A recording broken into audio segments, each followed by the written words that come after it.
fantástico, maravilhoso. Veja só. Ressoada a trombeta de Deus, descerá dos céus, e os mortos em Cristo ressuscitarão. Dona Verônica, não adianta, o Geraldo vai encontrar primeiro, minha filha, não adianta. Dá um exemplo do Geraldo, que é um que dorme em Cristo.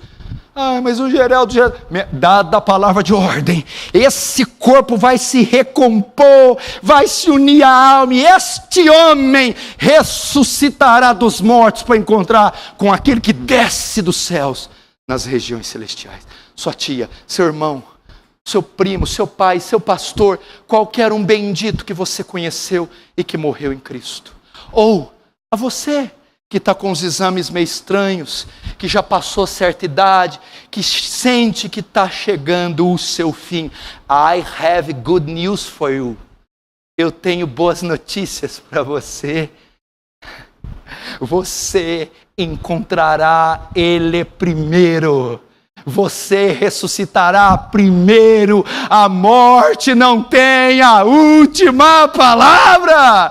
A morte não é poderosa o suficiente para vencer você. A morte não pode dominar você, porque Jesus entrou na morada dela, olhou na cara dela e matou ela na casa dela. Jesus venceu a morte.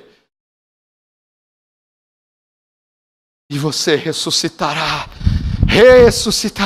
E nós, os vivos? E nós, se Ele voltar agora? O que acontece com os vivos? Verso 17. Depois nós, os vivos, os que ficarmos, ou seja, ficarmos vivos até a volta de Jesus, seremos arrebatados juntamente com eles, entre as nuvens, para encontro do Senhor nos ares.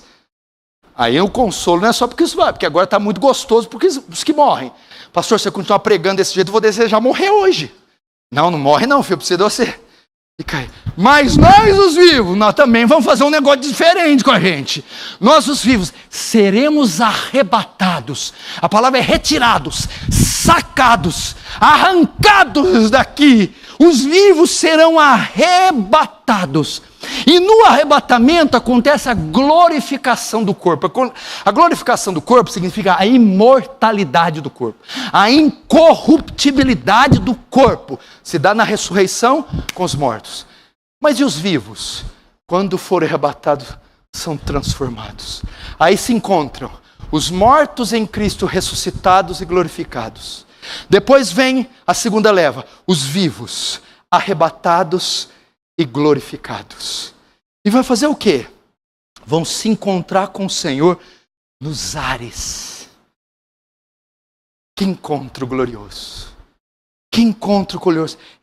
São as bodas do Cordeiro, onde finalmente o noivo consegue a noiva, o noivo pega ela adornada, ataviada, o noivo se encontra com a igreja. Nada pode se comparar a isso. Não há celebração na terra, não há ajuntamento solene que serve na terra que se compara a este dia, onde o noivo vai pegar, onde o noivo vai tomar as mãos da noiva, da igreja, e vai estar com ela. Não tema a morte, igreja. Não temos homens maus. Não temas calúnias, as guerras nucleares, a fome, a peste, o perigo, a nudez, a espada. Não temas. Aquele que crê em mim, ainda que morra, viverá. Quem crê em mim não morrerá, mas no último dia eu ressuscitarei dos mortos. E quando se dará isso? E por quanto tempo? Ó, 17 ainda. Depois os vivos que ficarmos seremos arrebatados juntamente com eles, encontraremos com os mortos ressuscitados. Entre as nuvens, regiões celestiais, para o encontro do Senhor nos ares. E assim, estaremos para sempre com o Senhor. Aleluia! Estaremos para sempre. Irmão, não é apenas um filme que tem duração de 2 horas e logo se vai toda aquela alegria. Nem um aniversário que você comemora algumas horas com os amigos e se vai. Nenhum gozo momentâneo, mas será um gozo imarcessível, será perene, será eterno. A Bíblia diz que então os mortos e os vivos arrebatados se juntarão com Ele e estarão com Cristo para sempre.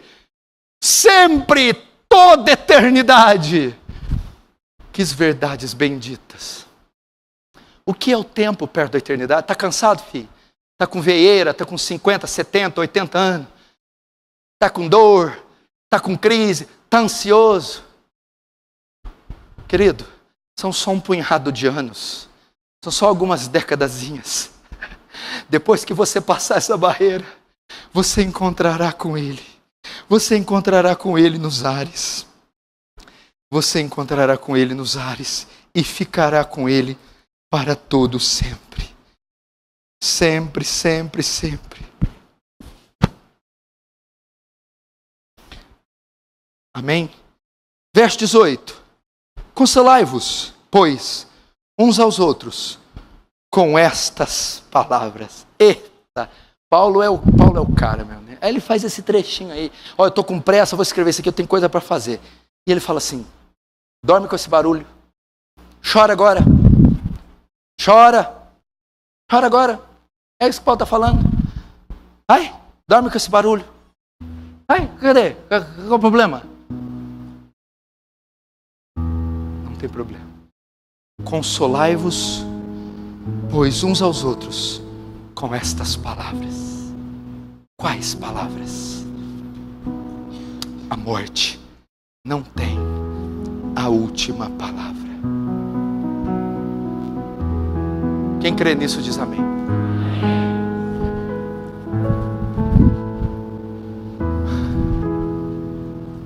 O Martins não dá aqui, né? O Martins cita uma frase interessante. A morte é um pulinho para a vida eterna. A morte é um pulinho para a vida. Por isso Paulo encerra a questão da morte, do pecado, do diabo e da ressurreição assim. Ele encerra assim: eis que vos digo um mistério. Na verdade, nem todos morreremos, mas seremos transformados num abrir e fechar de olhos ante a última trombeta. A trombeta soará e os mortos ressuscitarão, e nós os vivos seremos transformados, porque é necessário que isso que é corruptível se revista da incorruptibilidade, e isso que é mortal se revista da imortalidade. E quando isso que é corruptível se revestir da incorruptibilidade, isso que é mortal se revestir da imortalidade, cumpre-se-á a palavra que diz: tragada foi a morte na sua vitória. Onde está a morte, o teu aguilhão? Onde está o pecado, a tua vitória? Ora, o aguilhão da morte é o pecado, e a força do pecado é a lei, mas graças a Deus que nos dá a vitória por meio de Cristo Jesus. Você pode dizer: morte, onde está a morte, a sua vitória? Diga: onde está a morte, a sua vitória? Diga mais uma vez.